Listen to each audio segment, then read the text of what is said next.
Hello student, welcome back our YouTube channel Suraj Education Group YouTube channel.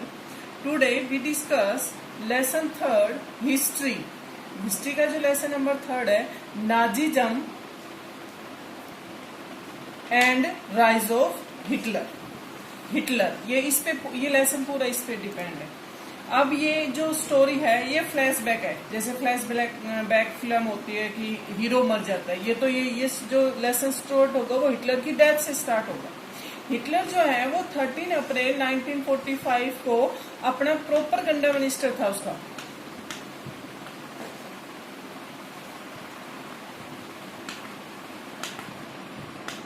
Goebbels उसके साथ वो suicide कर लेता है, बर्लिन में आग लगा के वो सुसाइड कर लेता है। अब कहानी यहाँ पे कि हिटलर डेथ हो गया, फ्लैशबैक शुरू होगी, हिटलर मर गया। अब यहाँ से शुरू होगा हिटलर आया कैसे, ये पूरा लेसन जर्मनी पे है। जर्मनी का था हिटलर। अब ये पूरा लेसन जर्मनी और हिटलर के इर्द गिर्द है कि हिटलर आया कैसे, उसने सुसाइड क्यों किया अपने मिनिस्टर के साथ, ऐसी क्या हो गई थी कि ये आफ्टर सेकेंड वर्ल्ड वॉर की बात है।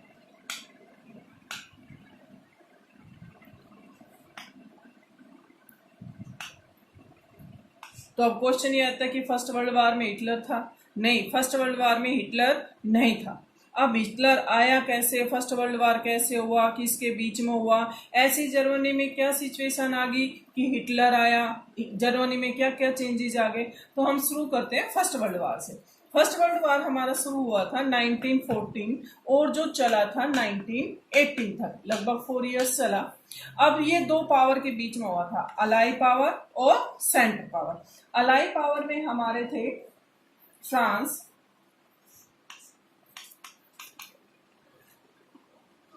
रसिया, यूएसए, यूएसएसआर, ये तो थे हमारे इसमें। सेंट्रल पावर में था जर्मनी, पोलैंड, ऑस्ट्रिया। जर्मनी एक बहुत ही स्ट्रॉन्ग कंट्री थी उस टाइम में, बड़ी मजबूत कंट्री थी। उसने ऑस्ट्रिया के साथ मिलकर, ये दोनों ने मिलकर फर्स्ट वर्ल्ड वॉर शुरू किया। एक तरफ था फ्रांस, रसिया, यूएसए, यूएसएसआर, सेंट्रल पावर में था जर्मनी, ऑस्ट्रिया, और बाद में और कंट्री आके मिल गए थे। फर्स्ट वर्ल्ड वॉर शुरू हुआ 1917 तक, तो ये पोजीशन थी। इन 1917 तक ये पोजीशन थी कि सेंट्रल पावर यानी कि जर्मनी ही जीतेगा। लेकिन 1917 में एकदम इसका उल्टा हो गया, तख्ता पलट गया। यूएसए ने एंट्री कर दी फर्स्ट वर्ल्ड वॉर में, और यूएसए की एंट्री करते ही सारा खेल उल्टा हो गया, और जो हमारा सेंट्रल पावर यानी कि जर्मनी है ना, वो हार गया। After defeated the first world war,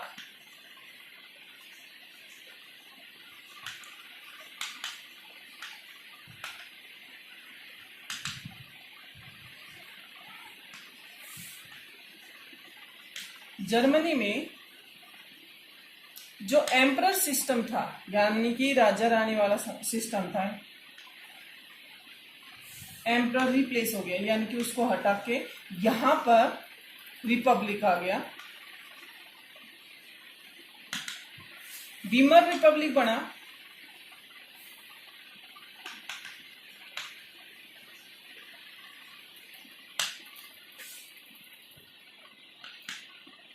Weimar Republic बना। पार्लियामेंट्री सिस्टम आया।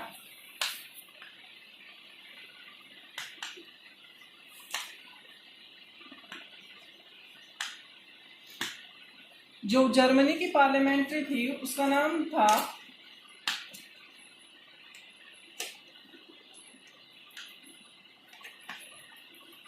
State parliament.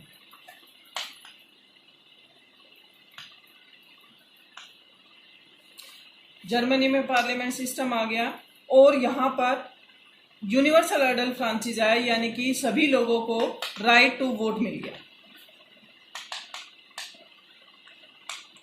फेडरल सिस्टम अपनाया।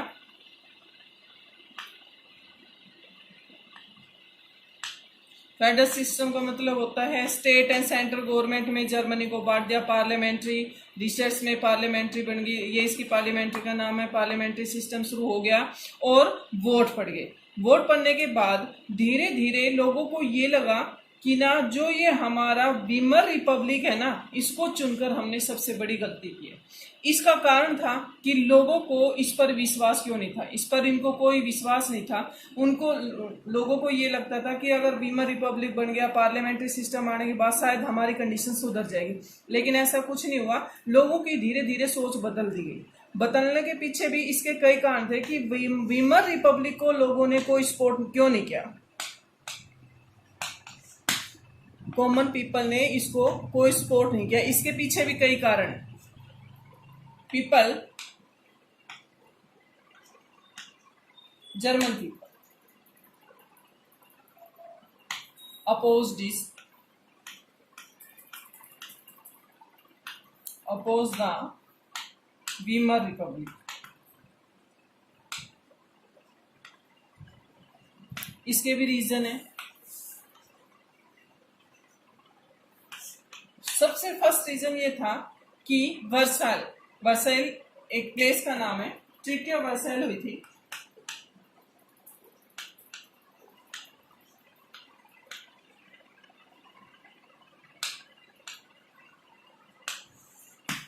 ट्रीटी ऑफ वर्साइल हुई थी। ये जो अलाई पावर थी, अलाइज पावर ने कही थी ट्रीटी ऑफ वर्साइल जर्मनी के साथ। पीस ऑफ ट्रीटी नाम था इसका। पीस का मतलब तो होता है शांति, लेकिन शांति के नाम में इस ट्रीटी में कोई भी चीज नहीं थी। ये मानवता के बिल्कुल खिलाफ थी। ये जो ट्रीटी थी बिल्कुल जर्मन के लोगों को इनको सिरे से हिला दिया। इसका कारण क्या था कि ऐसी क्या हो गई थी कि जर्मनी के लोगों को इस ट्रीटी से उनकी मानवता, बिल्कुल ह्यूमैनिटी सिस्टम ही, ह्यूमैनिटी पर विश्वास उठ गया था। इसके पीछे कई कारण है। नंबर 1, जो जर्मनी का ओवरसीज कॉलोनी थी, ओवरसीज कॉलोनी, इस पर कब्जा कर लिया था। किसने? इस पर अलाई पावर ने कब्जा कर लिया। उसके बाद जो जर्मनी में 13% जो उसकी पॉपुलेशन है, 13% टेरिटरी एरियाज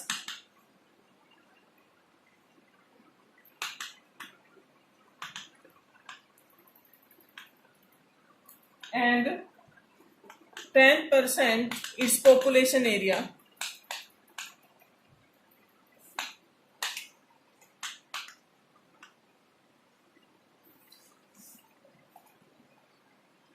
%75 iron area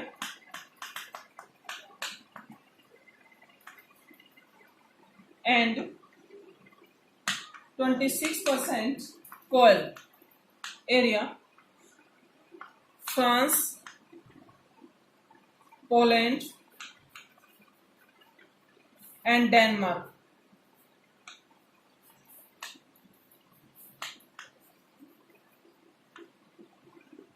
आपस में इनको डिस्ट्रीब्यूट कर दिया।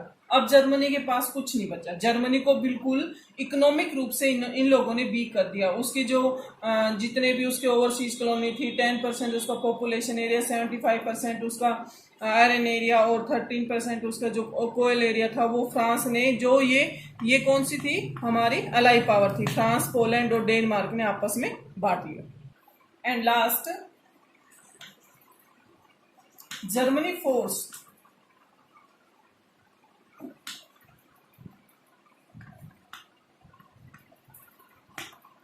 to 6 बिलियन यूरो इस पर ये कर्जा और दे दिया। सारा कुछ मिला के जर्मनी को सारा ही रेस्पॉन्सिबल बना दिया कि फर्स्ट वर्ल्ड वार हुआ इसकी वजह से, और फर्स्ट वर्ल्ड वार में हारे इसके जितना भी हर्जाना था इकोनॉमिक रूप से, वो जर्मनी पर डाल दिया। अब क्या हुआ, ये बिल्कुल लोगों को अंदर से हिला दिया कि ये हमारे साथ हो क्या गया। इसका बहुत ज्यादा इफेक्ट पड़ा जर्मनी इकोनॉमिक पर।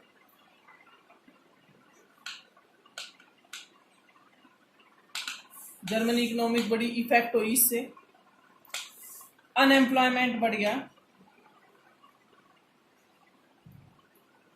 अनएम्प्लॉयमेंट बढ़ गया, फैक्ट्री क्लोज होगी, बेरोजगारी बढ़ गई और लोग भूख से मरने लगे। ये सारी चीजें आफ्टर फर्स्ट वर्ल्ड वॉर हो गई। अब फर्स्ट वर्ल्ड वॉर के टाइम अब आते हैं वापस हिटलर पर कि ये सारी चीजें हो रही थी, तो हिटलर का तो कोई नाम ही नहीं है, जबकि ये हिटलर का लेसन है। फर्स्ट वर्ल्ड वॉर में जो हिटलर था वो एक मैसेंजर का काम करता था, मैसेंजर था अपनी आर्मी में।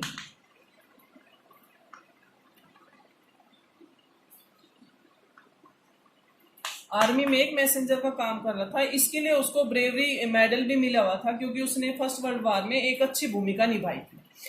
Thanks, have a nice day. In next video में हम उसके बाद हिटलर का कैसे आना हुआ, कैसे उसने अपने आप को वहां पर पावर पूरी अपने हाथ में ले ली, नेक्स्ट वीडियो में हम ये डिस्कस करें।